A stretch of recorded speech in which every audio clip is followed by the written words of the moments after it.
Pada kesempatan kali ini saya akan mencoba mereview sebuah jurnal dari Jurnal Ilmiah Matematika dan Terapan volume 13 nomor 2 Desember 2016 halaman 98 sampai 107. Jurnal ini berjudul Optimalisasi Produksi Roti dengan menggunakan metode Branch and Bound. Studi kasus pada pabrik roti Syariah Bakery, Jalan Maleo, Lorong 8, nomor 68, Palu. Jurnal ini ditulis oleh Akram Asahari dan A.I. Jaya dari program studi matematika jurusan Matematika FMIPA Universitas Tadulako. Oke, langsung saja saya mulai dari pendahuluan latar belakang penelitian ini. Permasalahan yang diangkat pada penelitian ini adalah si peneliti ingin mengaplikasikan salah satu metode pemrograman linear, yaitu metode Branch and Bound, untuk mengoptimalisasi produksi roti pada pabrik roti Syariah Bakery. Jadi si peneliti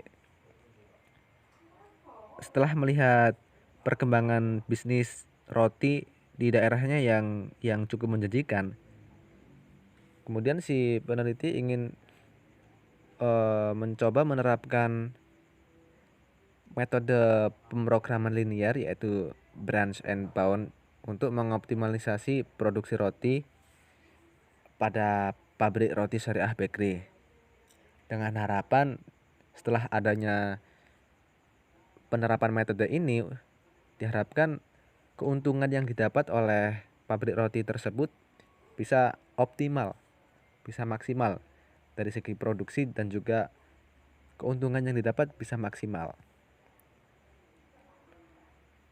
Nah, untuk rumusan masalah yang diambil yaitu bagaimana menentukan kombinasi produk yang optimal sehingga mendapatkan hasil yang maksimal dengan menggunakan metode Branch and Bound. Tujuan penelitian ini ya seperti tadi yang disebutkan di awal, untuk memperoleh kombinasi produk sehingga mendapatkan hasil produksi yang maksimal, tentunya dengan menggunakan metode Branch and Bound tadi. Untuk batasan masalah yang dipakai pada penelitian ini ada 3. Yang pertama, si peneliti hanya memilih 6 jenis rasa roti pada perusahaan tersebut. Kemudian hal-hal yang berhubungan dengan pengadaan bahan baku dianggap selalu tersedia. Terus pada penelitian ini distribusi roti ke toko-toko diabaikan. Jadi pada batasan masalah ini, agar penelitiannya bisa terfokus, maka perlu diambil beberapa batasan-batasan dalam penelitian. Kemudian masuk pada metode penelitian. Prosedur penelitian yang dilakukan oleh si peneliti yang pertama yaitu melakukan studi literatur, ya, dengan mengumpulkan materi dari beberapa buku, artikel, jurnal, dan yang lainnya. Kemudian menganalisa masalah, mengumpulkan beberapa data dari berbagai sumber yang ada, lalu memformulasikan data ke dalam bentuk program linear. Kemudian menerapkan metode Branch and Bound dalam setiap kasus masalah yang diperoleh. Kemudian melakukan analisis dari hasil metode Branch and Bound, lalu diambil kesimpulan. Selesai. Ini saya rasa metode prosedur penelitian yang dilakukan oleh si peneliti cukup jelas dituliskan di sini di jurnalnya, sehingga bisa memudahkan pembaca untuk mengikuti alur dari penelitian ini.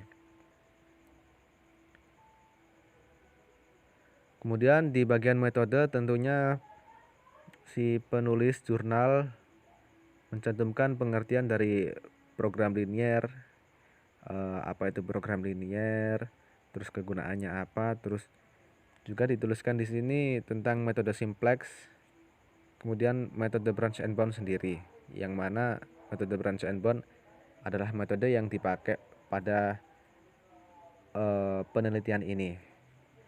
Sedikit tentang metode Branch and Bound. Metode Branch and Bound merupakan salah satu dari metode program integer.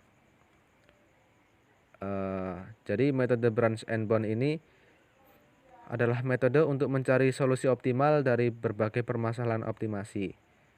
Hasil optimasinya berupa nilai integer, jadi bilangan bulat gitu. Kemudian ini hasil dan pembahasannya. Peneliti mengambil data produksi berupa data-data seperti ini, data-data bahan, kemudian jenis-jenis roti, terus persediaan maksimal per hari, satuannya gram. Variabelnya tentu adalah jenis-jenis rotinya, ada rasa coklat kacang, ini dan sebagainya. Setelah itu perumusan data ke dalam model matematika, penentuan variabel keputusan. Variabel keputusannya diambil dari beberapa jenis roti tadi, yang mana hanya 6 jenis roti saja yang diambil untuk penelitian ini. Untuk fungsi tujuannya seperti ini. Nah, untuk melakukan optimalisasi masalah program linear ini, si peneliti menggunakan software Tora, aplikasi Tora, yang mana aplikasi ini cukup unik ya. Tidak banyak digunakan dalam beberapa jurnal penelitian yang pernah saya baca. Kebanyakan para peneliti lebih sering menggunakan software POM-QM untuk masalah optimalisasi program linear ketimbang aplikasi Tora ini. Jadi saya rasa peneliti cukup jeli atau bagus dalam melihat tren pemakaian aplikasi untuk masalah pemrograman linear ini. Jadi mereka memilih aplikasi yang jarang dipakai oleh orang-orang. Ini menurut saya jadi poin tersendiri bagi peneliti, penulis tentunya. Jadi seperti ini tampilannya.